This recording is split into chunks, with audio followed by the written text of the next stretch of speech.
இந்த பத்தில் இருக்கிற பாடல்கள் நிறைய பேருக்கு மனப்பாடமாக இருக்கும், அடிக்கடி கேள்விப்பட்ட பாடல். இதுக்கு முத்தி உபாயம் என்று முத்தி அடைவதற்குரிய நெறி, அதான் முத்தி அடைவதற்குரிய நெறியாக இந்த 10 என்ன சொல்லுகிறதுன்னு கேட்டா, உலக வாழ்க்கையிலே வெறுப்பு உண்டாகும். உலக வாழ்க்கையிலே வெறுப்பு உண்டாகும், அதுதான் முத்தி அடைவதற்குரிய ஒரு வழி. ஆனால் அவர் வாழ்கிறேன் என்றார், வருகை என்றார் குறியாக என்று எல்லா இடத்திலும் பார்த்தார். நீண்ட உலகத்தினில் பற்று ஒன்று இரேன், இவ்வுடற்கண் நின்று வாழேன், மாண்தகு நின் பதனிழக்கு வருக அருள்புரி என்னும் சொல் வாழாப்பத்து. இந்த வாழாப்பத்தில் என்ன சொல்லுகிறார் அப்படிங்கிறது சுருக்கமா திருவாசக கருத்து சொல்லுகிறது. நீண்ட உலகந்தனில் பற்று ஒன்று இல்லேன், இந்த உலகத்தில் எனக்கு இனி பற்று இல்லை. இவ்வுடற்கண் நின்று வாழேன், இந்த உடம்போடு கூடுகிற வாழ்க்கையை நான் விரும்பவில்லை. மாண்ட நின் பதனிழக்கு வருக என்று அருள் செய், அது ஒண்ணுதான் நான் விரும்புறேன் என்று பாடுவது வாழாப்பத்து. அப்ப முத்தி உபாயம் என்பதற்கு கருத்து என்ன அப்படின்னு கேட்டா, முத்தி அடைவதற்குரிய வழி. முத்தி அடைவதற்குரிய வழி என்ன? பொதுவாக தத்துவ ஞானம் முக்கியமா எப்ப வரும் அப்படின்னு கேட்டா, உலக பொருள்களிலே பற்று எப்ப நீங்குகிறதோ அப்பொழுது தத்துவ ஞானம், அப்பதான் கடவுளிடத்து அனுபவம்.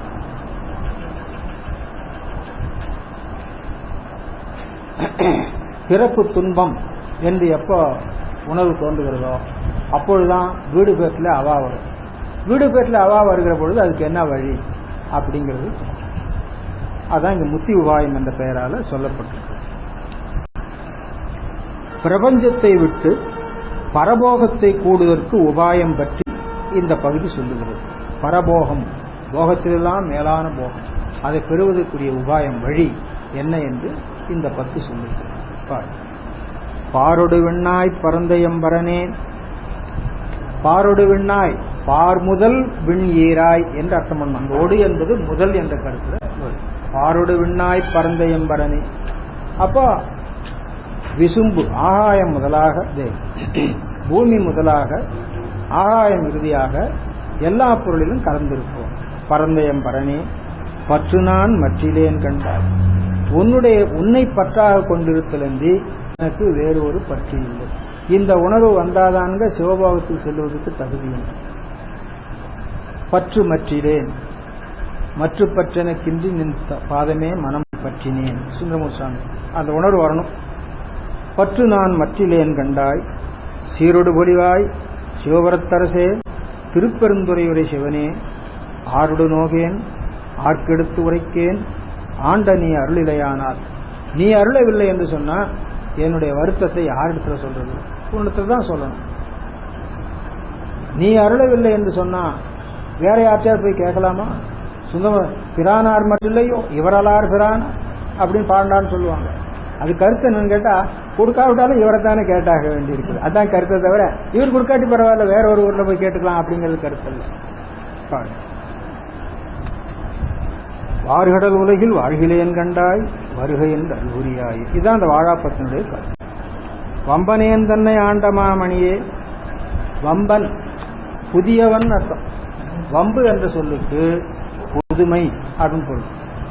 இன்னொன்று காலமல்லாத காலத்திலே தோன்றிய நிலையில்லாதது ஒரு பொருள். இது வம்பு என்று சொல்லுக்கு. வம்பே புதுமை, வம்பு நிலையின்மை அப்படின்னு சூத்திரம். நிலையின்மை அப்படின்னா என்னன்னு கேட்டா, தோன்ற வேண்டிய காலத்திலே தோன்றிய பொருள் அது எவ்வளவு காலம் இருக்க வேணுமோ அவ்வளவு காலம் இருக்கும்.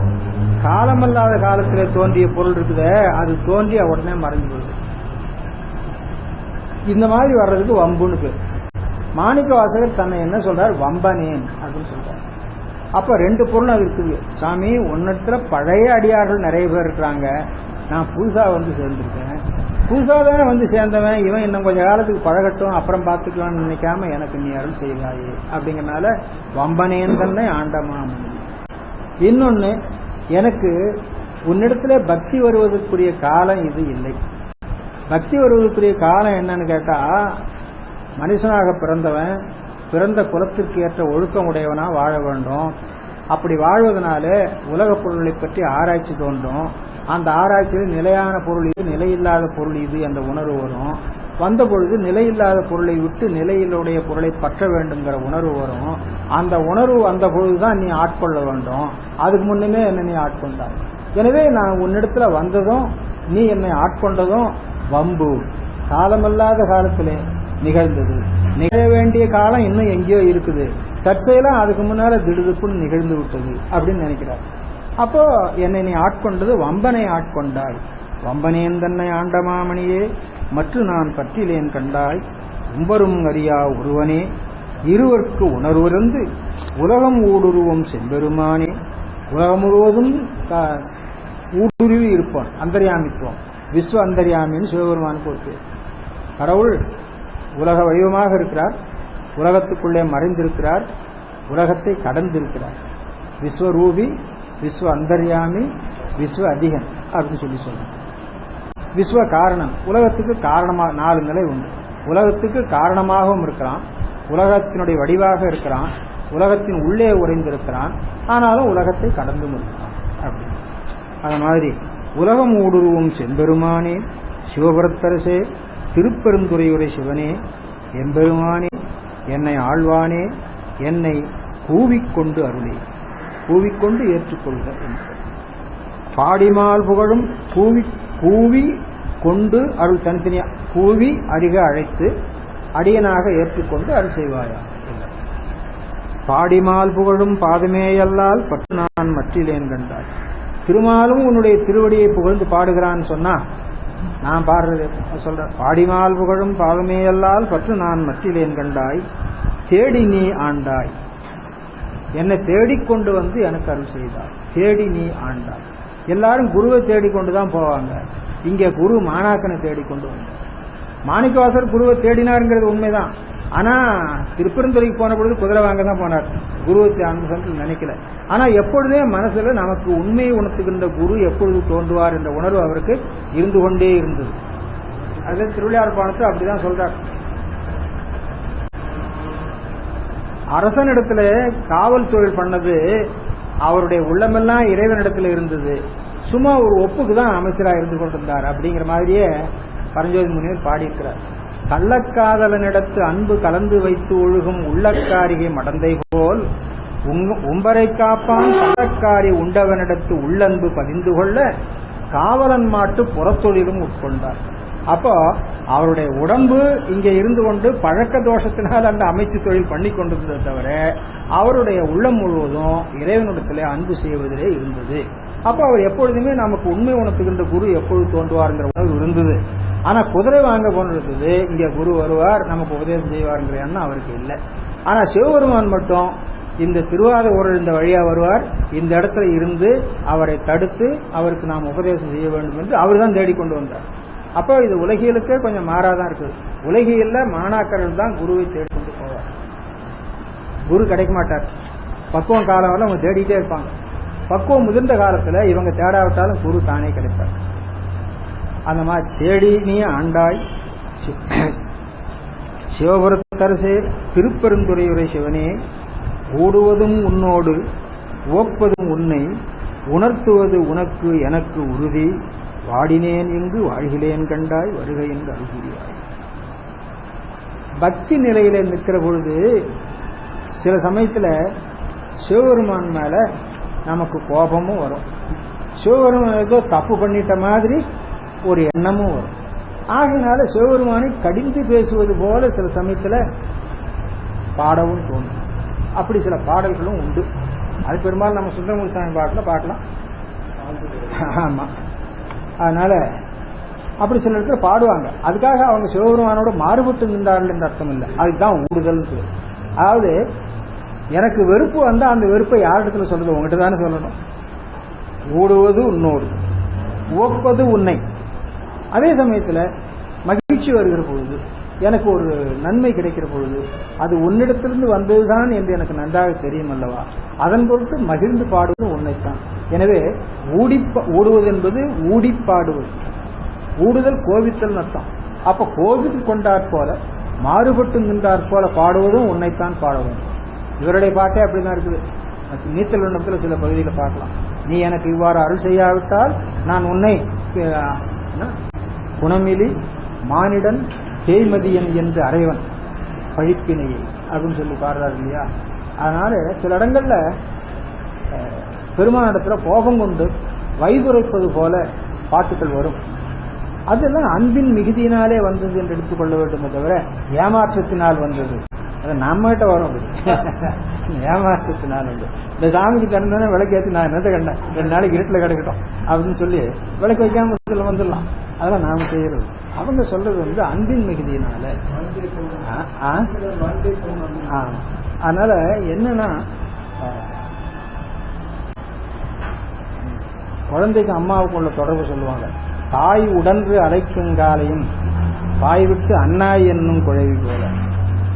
தாய் கோல் எடுத்துட்டு அடிப்பா, ஆனா குழந்தை என்னன்னு சொல்லி அழும், அம்மான்னு சொல்லிதான் அழும். ஆனா அம்மான்னு கூப்பிடுமா தவிர என்ன இப்படி அடிச்சுட்டு பாரு இங்கெல்லாம் தடிச்சு கிடக்குது அப்படின்னு சொல்லும். அது யார்கிட்ட சொல்றது? அம்மா தான் செய்தா, அம்மாவுக்கு தெரியும்.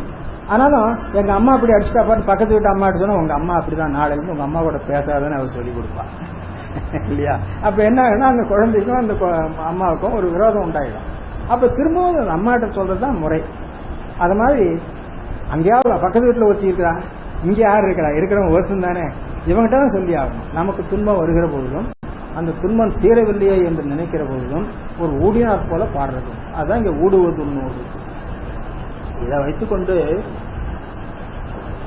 இவங்கெல்லாம் காமப்பொருள் பற்றி பாடினாங்க அப்படின்னு சொல்லி ஆராய்ச்சி பண்ணாங்க. கோயம்புத்தூர்ல ஒரு பட்டிமன்றமே நடந்தது. அதுல ஒரு பக்கம் ஆண்டார் கட்சி, ஒரு பக்கம் மாணிக்கவாசர் கட்சி நடத்துறது பெருமாளுடைய திருவிழா. திருமால் அடியவர்கள் திருவிழா நடத்துறாங்க. அதுல தலைப்பு என்ன தெரியுங்களா? பாஸ்கர தொண்டமான ஒருத்தர் இருந்தார். அவர் தான் அந்த பட்டிமன்றங்களுக்கே வித்திட்டவர். அவர் வந்து தென்காசி சிதம்பரம் முதலியாருடைய கோஷ்டி, அவங்கெல்லாம் ஒரு குரூப். கம்பராமாயணத்தை பட்டிமன்றம் நடத்தி பழக்கப்பட்டவர். அவங்க எதில் எடுத்தாலும் பட்டிமன்றம் வச்சிருவாங்க. அப்போ வந்து காமங்கடிந்த காதல் வாழ்வில் தலை நின்றவர் மாணிக்க வாசகரா ஆண்டாளா தலைப்பு. அது இறைவனிடத்தில் அவர்கள் காதல் கொண்டிருந்தார்கள்.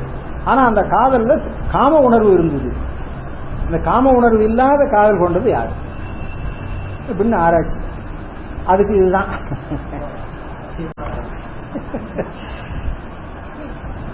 என்னமோ வந்து கேட்கறவங்களுக்கு ஒரு சுவை இருக்குது, கை தட்டுறாங்க, சிரிக்கிறாங்க.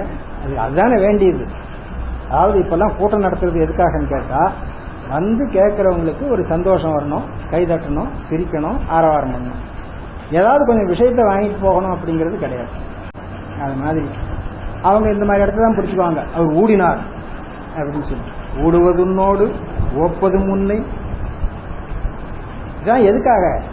எனக்கு உண்மை உணர்த்தவில்லையே, எனக்கு உறுதிப்பொருளை உணர்த்தவில்லையே என்பதற்காக. எனவே எனக்கு உறுதிப்பொருளை உணர்த்துவது உனக்கு கடன். அது சொல்ற, உணர்த்துவது உனக்கு எனக்கு உறுதி. அந்த தொடரை கொஞ்சம் மாத்திக்கணும். எனக்கு உறுதி உணர்த்துவது உனக்கு கடமை அப்படின்னு சொல்லி, உணர்த்துவது உனக்கு எனக்கு உறுதி. அதே போல எனக்கு உறுதி உணர்த்துவது உனக்கு. ஊடுதலாயிருந்தாலும் சரி, உவத்தலாயிருந்தாலும் சரி, அதை உணர்த்த வேண்டும்னா யார்கிட்ட உணர்த்துறது? உன்னிடத்துல தான் உணர்த்தணும். அப்போ இந்த 3 சொல் இங்க பயன்படுத்த, இந்த சொல்லுதான் அவங்கள தடுமாற வச்சிருக்குது. ஊடுதல் ஒண்ணு, உவத்தல் ஒண்ணு, உணர்த்துதல் ஒண்ணு. உணர்த்துதல் இருந்து ஊடல் உணர்த்தல் சொல்லுவோம், ஊடல் நீக்குதல் அப்படின்னு சொல்லி. அப்ப நான் ஊடுகின்றேனா எனக்கு ஊடல் உணர்த்துவது உன்னுடைய கடன். அது மாதிரி எப்படியோ பண்ணி அந்த ஒரு தலைப்பை போட்டுட்டாங்க. அப்படி ஒரு பட்டிமன்றம் நடந்தது பாருங்க. வாடினேன் இங்கு வாழ்கிலேன் கண்டாய் வருகை என்று அல்புரியாய். வல்லை வாழறக்கர் புறமெரித்தானே. வல்லைனா விரைவாக நஷ்டம். திரிபுரம் எவ்வளவு சீக்கிரமா எரிஞ்சதுங்கிறது உங்களுக்கு தெரியும்.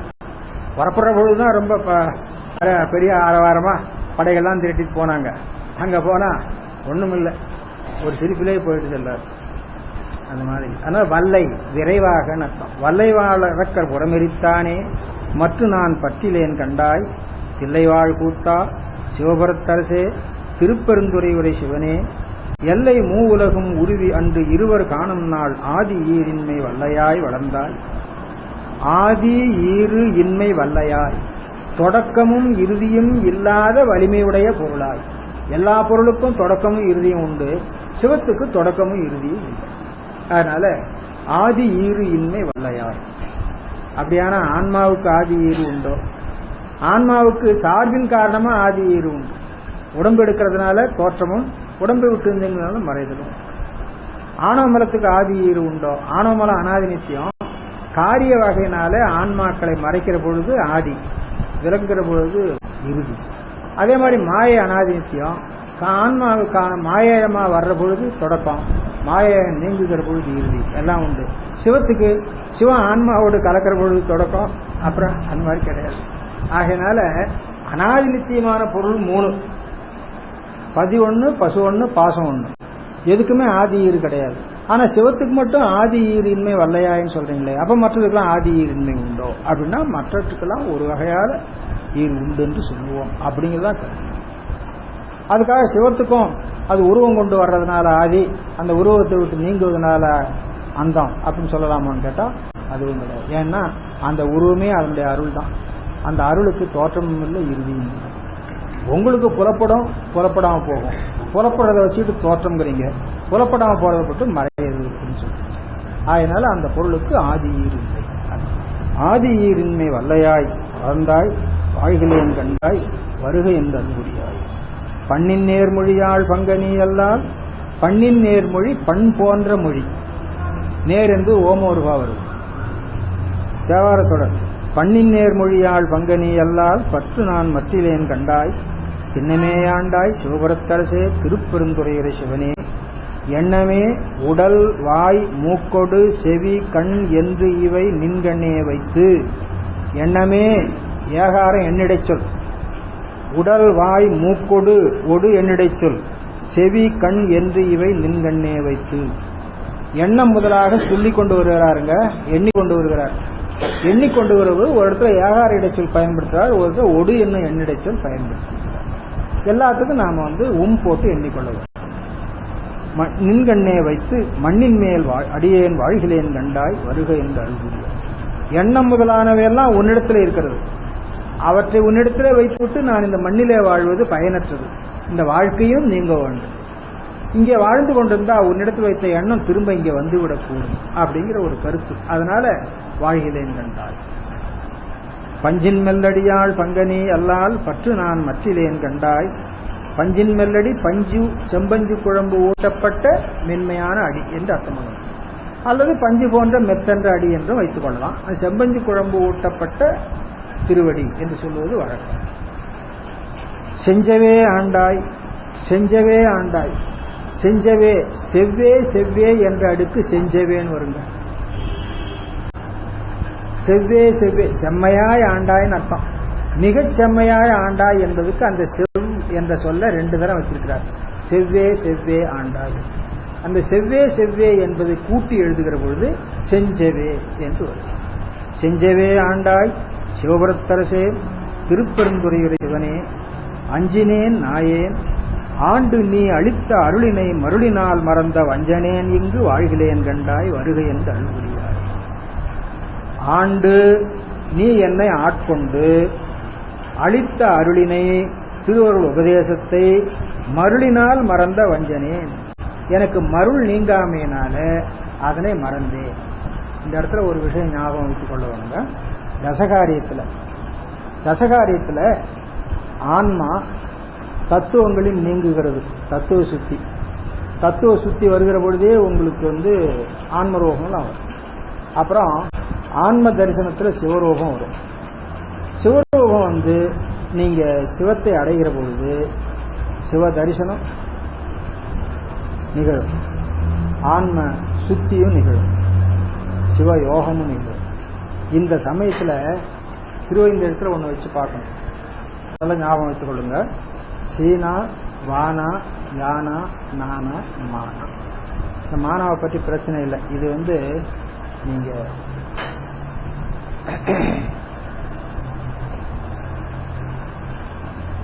நசகாரியத்துக்கு உண்மை செயல் ஞான செயல் அப்படின்னு அர்த்தம். இந்த ஞான செயல் என்ற ஒரு பக்குவத்துக்கு வர்ற பொழுதே மலம் ஒடுங்கி போகும். அதனால அதை பற்றி பேச்சு இல்லை. தத்துவங்கள்ல இருந்து தான் ஆரம்பிக்கும். தத்துவங்கள்ல இருந்து எங்க ஆரம்பிக்கிற? நகரத்தில் ஆரம்பிக்கும். இப்ப தத்துவ ரூபம், தத்துவ சுத்தி, தத்துவ தர்சனம், தத்துவ சுத்தி, ஆன்ம ரூபம், ஆன்ம தர்சனம், ஆன்ம சுத்தி அடைகிற பொழுது இந்த யா இருக்கு பாருங்க, அதுக்கு முன்னால நகரத்தோட கூடி இருக்கும். ஆன்ம சுத்தி வகரத்துக்கு போயிடும். வகரத்துல போன பிறகு இந்த நகரம் மகரம் ரெண்டும் நீங்கணும். அப்போ சிவயங்கிற 3 தான் நிக்கணும். சில சமயத்துல அந்த எழுத்தினுடைய அளவுக்கு சொல்லி கொண்டு வரும். இந்த சி என்பதை இப்ப விட்டுடுங்க, சிக்கு இருக்கும் வேலை இல்லை. இப்போ மா என்பதை விட்டுடுங்க. வா யா நா இதான். இந்த யா நகரத்தில் இருந்து வகரத்துக்கு செல்ல வேண்டும். வகரத்துக்கு சென்ற உடனே நகரம் நீங்க வேண்டும். சில சமயத்துல நகரமும் கீழே இருக்கும். இந்த வகரத்துல சென்றது வகரத்திலேயே நிக்காம கீழே இறங்கும், நகரத்துல வரும். அந்த இடத்துல தானுங்க அந்த சுழுத்தி வர்றது, நானே முதல் அப்படிங்கிற ஒரு உணர்வும் வரும்.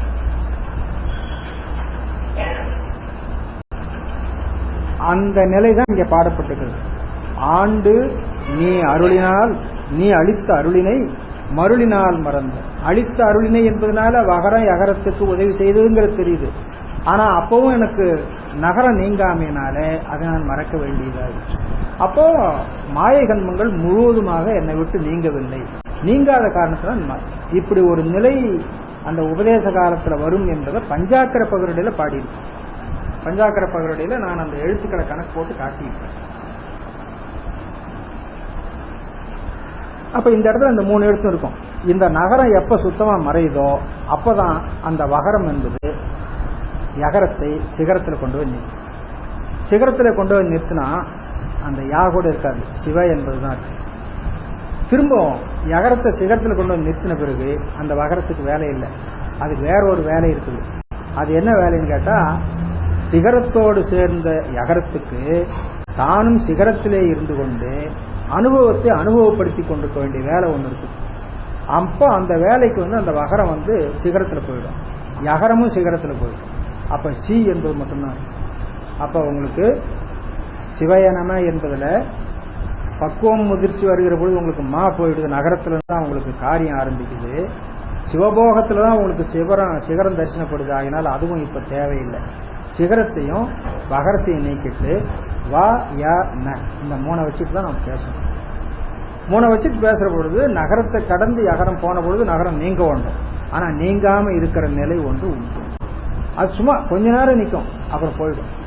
அந்த நேரத்துல தான் நானே முதல், அருளும் கூட எனக்கு கருவி அப்படிங்கிற ஒரு நிலை. நல்லா அழகா பாடுகிறது. இவ்வளவு நுணுக்கம் வேற எந்த நூல்லையும் உங்களால பார்க்க முடியாது, பஞ்சாக்கர பகரடியில தான் பார்க்கலாம். அந்த விஷயம் இங்க சொல்லு. ஆண்டு நீ அளித்த அருளினை மருளினால் மறந்த அடியே வாழ்கிறேன். ரொம்ப நல்ல தொடர், நல்ல ஞாபகம் வைத்துக் கொள்ளுங்க. ஆண்டு நீ அளித்த அருளினை மருளினால் மறந்த வஞ்சனே இங்கு வாழ்கிறேன் கண்டாய் வருகையில் அருள்புரியாய். பரிதிவாழ் ஒளியாய் பரிதியின் கண்ணே நிலையாயிருக்கின்ற ஒளியை உடையவனே அப்படின்னா என்ன அர்த்தம் கேட்டா, பரிதிக்கும் ஒளி உன்னிடத்திலிருந்து வந்தது. மெய்ச்சுடருக்கெல்லாம் ஒளி வந்த பூங்கடல் உத்தரகோசம் அங்கை கரசி பாடுறாங்க. அந்த மாதிரி பரிதி ஒளியுடைய பொருள் நாம் சொல்றோம், அந்த பொருளும் அந்த ஒளியும் உன்னுடையது. அப்போ பரிதி வாழ் ஒளியாய். இன்னொரு அர்த்தம், சதாசிவ கடவுள் சூரிய மண்டலத்தில் எழுந்தருளி இருக்கிறதாக கருதி நாம் வழிபாடு செய்யறது வழக்கம். சூரிய பூஜையில அவருக்கு தான் நாம் செய்யறோம். ஆகையினால பரிதி வாழ் ஒளியாய் அப்படின்னு சொல்லுவோம். பரிதி வாழ் ஒளியாய் பாதமேயல்லால் பற்று நான் மற்றிலேன் கண்டாய் திரு உயர் கோல சிவபுரத்தரசே. திருக்கோலம் உயர் திருக்கோலம். இந்த உயர முன்னால தூக்கி போட்டுக் கொள்ளுங்க. திரு உயர் கோலம், உயர் திருக்கோலம். உயர் திருக்கோலம், உன்னுடைய கோலத்திலெல்லாம் உயர்ந்த கோலம் எது? சிவபெருமான் எவ்வளவோ எந்தெந்த ஆன்மாக்களுக்கு என்னென்ன வகையில திருவருள் செய்யணுமோ அதுக்கு தகுந்தாமல் வடிவம் எடுத்து கொண்டு வருவார். அந்த வடிவத்துல ஒரு 25 வடிவம் நாம முக்கியமா வைக்கிறோம். அந்த 25 வடிவத்தை 3 வடிவமா பகுத்துடுறோம். யோக வடிவம், போக வடிவம், காலையில சொன்ன வேக வடிவம். இதுல உயர்ந்த வடிவம் இது. வேக வடிவம் அன்பர்களுக்கு வருகின்ற துன்பத்தை போக்குவதற்கு பொருட்டு துன்பம் செய்பவர்களை அழிப்பது. இதுவும் நல்லதுதான், அதுல ஒன்றும் சந்தேகம் இல்லை. இதுல துன்ப நீக்கம் மட்டும்தான் கிடைக்கும். போக வடிவம் அப்படின்னு இருக்குது, அது பெரும்பாலும் உலகியல் போகத்துக்கும் காரணமாகலாம், சொர்க்கம் முதலிய போகத்துக்கும் காரணமாக, ஞானத்துக்கு காரணமாக ஆகும் சொல்லுங்க. அப்படியானா யோக வடிவம் அதான் உபதேசமூர்த்தி, காலையில் தட்சிணாமூர்த்தி சொன்ன அந்த வடிவம் தானுங்க இருக்கிற வடிவத்தில் உயர்ந்த வடிவம். ஏன்னா இவர் குருவினிடத்தை பெற்ற உபதேசத்தின் காரணமாக இல்ல பாடுறார், அதுக்காக அதை உயர்த்தி பாடினார்னு அர்த்தம் இல்லை. இவருடைய அனுபவம் வேக வடிவத்தை காட்டிலும் போக வடிவத்தை காட்டிலும் உபதேச வடிவமாகிய குருமூர்த்தம் உயர்ந்த வடிவம். திரு உயர் கோல சிவபுரம், உயர் திரு கோலம், உன்னுடைய கோலங்களிலே உயர்ந்த கோலத்தை உடையவனாக என்னை ஆட்கொண்ட சிவபுரம். எனவே குரு வடிவத்தில் ஆட்கொண்டது இல்லை. திரு உயர் கோல சிவபுரத்தரசே திருப்பெருந்துறையுடைய சிவனே, கருணையே நோக்கி கசிந்து உளம் உருகி கலந்து நான் வாழுமாறு அறியா மருளனேன், உலகில் வாழ்கிலேன் கண்டாய் வருக என்று அனுப்புகிறார். நான் மருளனேன், மருளனேன்னா மயக்கத்திலே இருப்பவன், மருளை செய்வதாகிய மாய கண்மங்களிலே கிடப்பவன் அர்த்தம். அப்ப மருளனேன் என்பதற்கு கருத்து என்னன்னு கேட்டா, யகரம் நகரம் ரெண்டையும் ஒன்னா போட்டு பார்த்துங்க தெரியும்.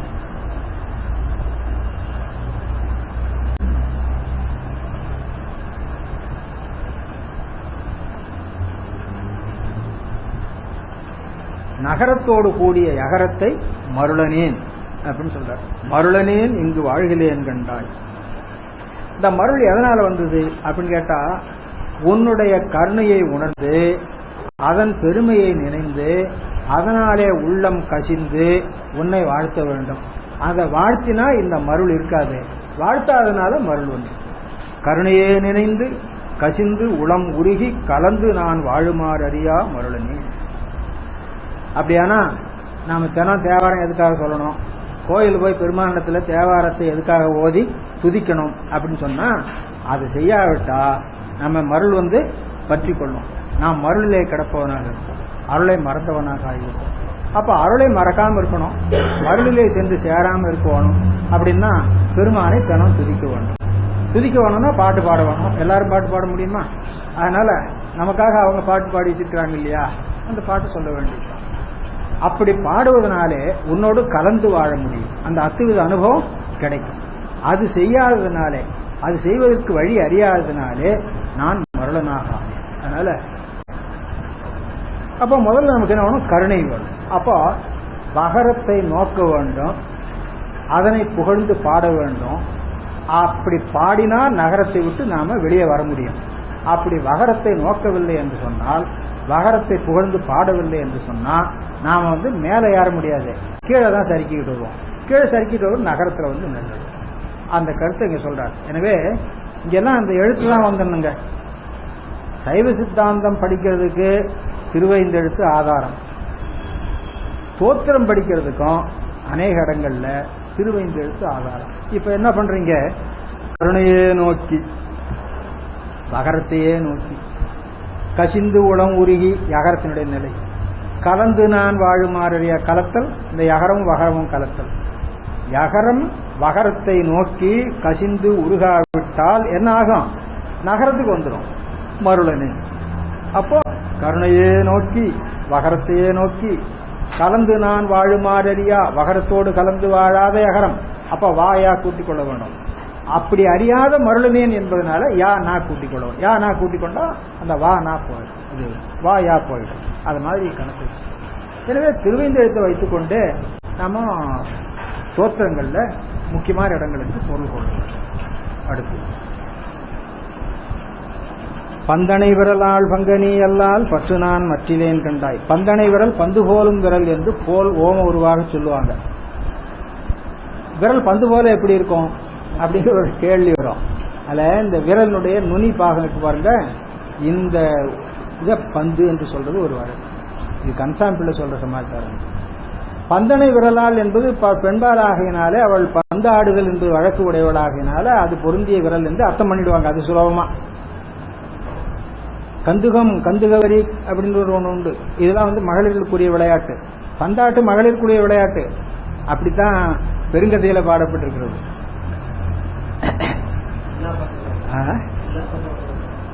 எப்படி அங்கே சொன்ன பந்து வேற, கையில ஏந்தி வீசி எரிந்து பிடித்து விளையாடுவது. கழங்கு மாதிரி அது, கழங்கு அம்மனை அப்படின்னு சொல்லமுல்ல, அதை போல பந்து. அந்த மாதிரி தான் பெருங்கதையில பாடப்பட்டு. நீங்க எல்லா பந்தும் இன்னைக்கு இருக்கிறதுன்னு நீங்க இன்னைக்கு இருக்கிறதுலாம் எடுத்துக்கொள்ளப்படாது. பந்தனை விரலால் பங்க நீயல்லால் பற்று நான் மற்றிலேன் கண்டாய், செந்தழல் போல்வாய் சிவபுரத்தரசே திருப்பெருந்துறை உரை சிவனே, அந்தமில் அமுதே அரும்பெரும் பொருளே ஆரமுதே, அடியேனை வந்து உய ஆண்டாய். அடியேனை ஆண்டாய், வந்து ஆண்டாய், நான் உயுமாறு ஆண்டாய், தனித்தனே கூட்டிக் கொள்ளுங்க. வந்து உய ஆண்டாய், வாழ்கிலேன் கண்டாய், வருகை என்று அன்புரியாய். பாவநாசா பெருமானுக்கு ஒரு பேர், வினைக்கேடன். பாவநாசன் சமஸ்கிருத சொல்லு, அதுக்கு தமிழ்ல சொல்லணும்னா வினைக்கேடன். வினைக்கேடன்கிற பேரு மாணிக்காசரே பாண்டது. ஆமா, பாவநாசா நின் பாதமேயல்லால் பற்று நான் மற்றிலேன் கண்டாய், தேவர்தன் தேவே சிவபுரத்தரசே திருப்பெருந்துறையுரை சிவனே, மூ உலகு உருவ இருவர் கீழ் மேலாய் முழங்கழலாய் நின்ற. இருவர் கீழ் மேலாய் மூ உலகு இருவ அப்படின்னு, மூ உலகுருவ இருவர் கீழ் மேலாய், இருவர் திருமாலும் பிரம்மாவும், கீழ் மேலாய் கீழையும் மேலுமாய் மூ உலகத்தையும் ஊடுருவிக் கொண்டு சென்றார். அப்படி உருவ நீ முழங்கடலாய் நிமிர்ந்தானே, நிமிர்தல் நிகழுதல். மாவுரியானே, மாவுரி விலங்கின் தோலினை ஆடையாக உடையவன். மா என்பதுக்கு விலங்கு அர்த்தம், உரி உரிக்கப்பட்ட தோல், அதை ஆடையாக உடைய. மாவுரியானே வாழ்கிலேன் கண்டாய், வருகை என்று அன்புரியாய். பழுதில் தொல் புகழாள் பங்கனி அல்லால் பற்று நான் மற்றிலேன் கண்டாய். உமையம்மைக்கு புகழாள் அப்படின்னு பேர் போட்டிருக்கிறார், புகழினை உடையவள் அப்படின்னு. ஏன் ஆன்மாக்களுக்கு எப்பொழுதும் உதவி செய்வதே அவளுக்கு நோக்கம். புகழ் என்பது பிறருக்கு உதவி செய்வதனால வருவது. ஆகையினால அவள் புகழாள், புகழை உடையவள். அந்த புகழில் எந்த விதமான குற்றமும் இல்லை. யாருக்கும் ஒரு கோடி உதவி செய்கிற வழக்கம் அவளுக்கு கிடையாது. ஆகையினால அவள் செய்கின்ற உதவி பற்றி யாரும் அவளுக்கு குற்றம் சொல்ல முடியாது.